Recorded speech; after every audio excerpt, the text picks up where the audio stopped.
when I was doing the research beforehand, I asked friends and family, anybody who had babies, what do you do to prepare your dogs for your baby? And they said, I put this article of clothing in from the infant and I let my dog smell it. That's how I prepare my dog. It is a common practice in hospitals for a nurse to give new parents an article of clothing containing their newborn's scent, in order to have their family dog sniff it before he meets the baby. Carrie disagrees with this practice. As we were leaving the hospital, a nurse walked in and was with our paperwork and said, oh, okay, I see that you have a dog, so here, I wanted to give you this. And she hands me a Ziploc bag with a beanie in it, obviously the beanie that was on my baby at some point in the hospital. I asked the nurse, I said, what is this for?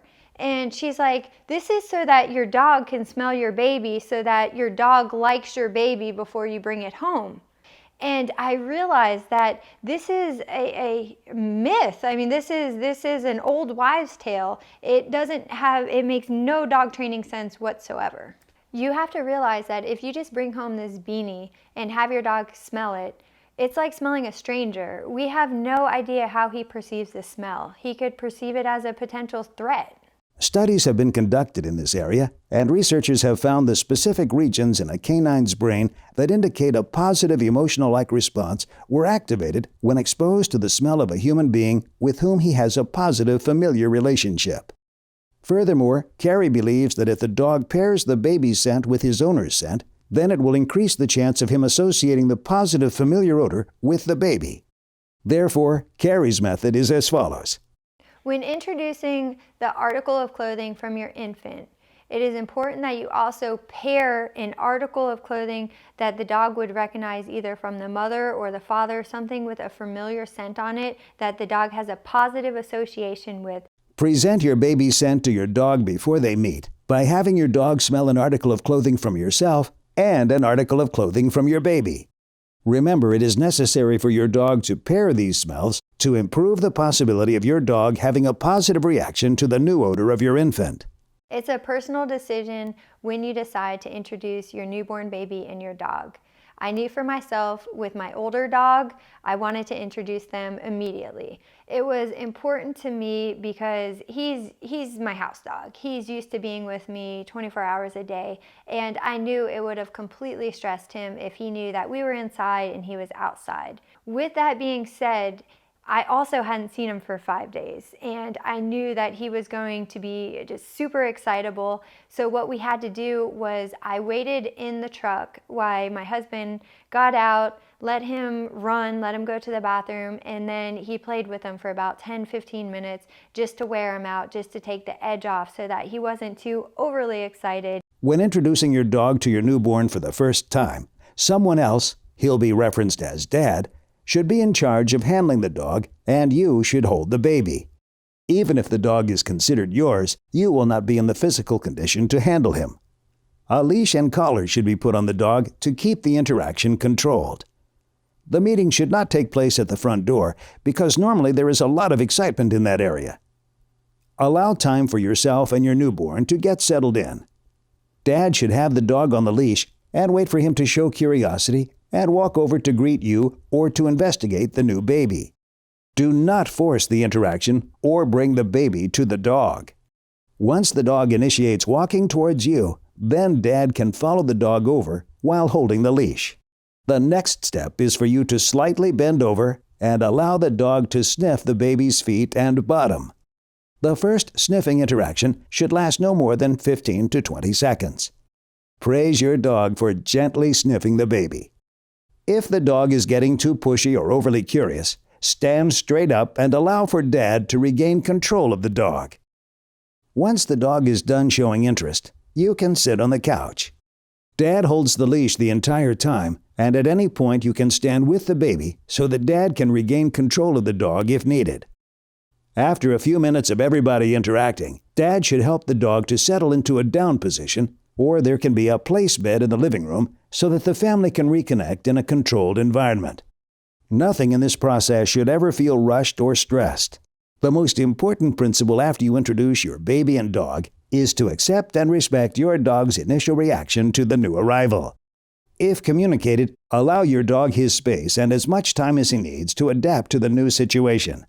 Remember, do not leave your dog and baby unattended in any circumstances, even if your dog is accepting to your new baby.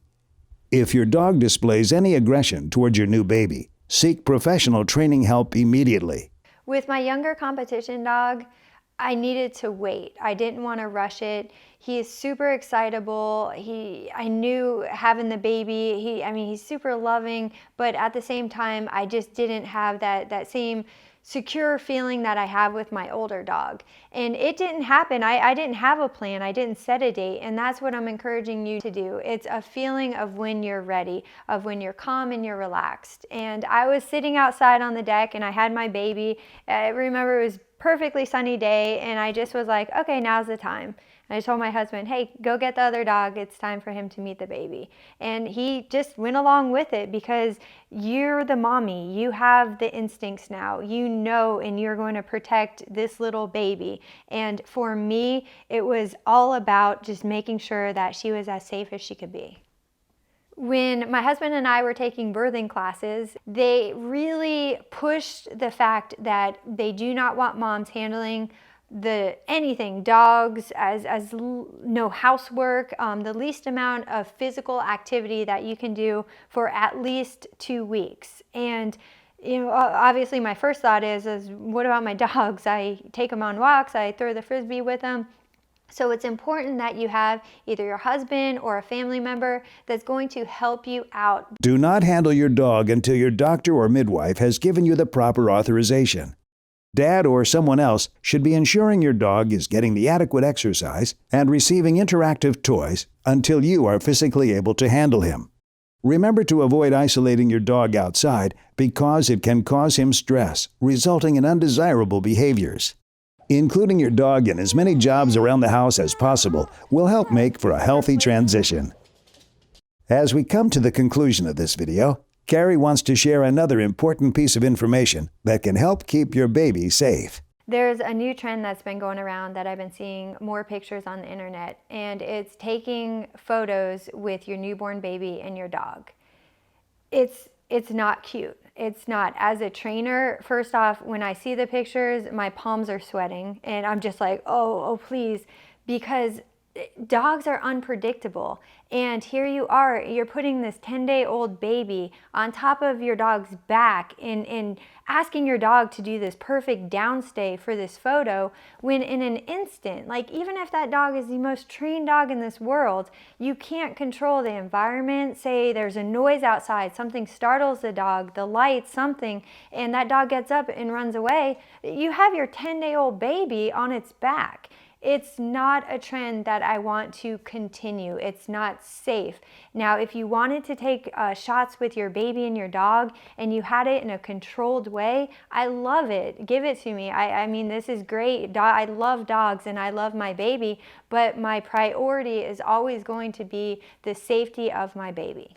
We learned all these techniques throughout the video, and now it's time to show him the picture with your baby. So have confidence that you've practiced and you prepared your dog in as many ways as you can for the safety of your new baby.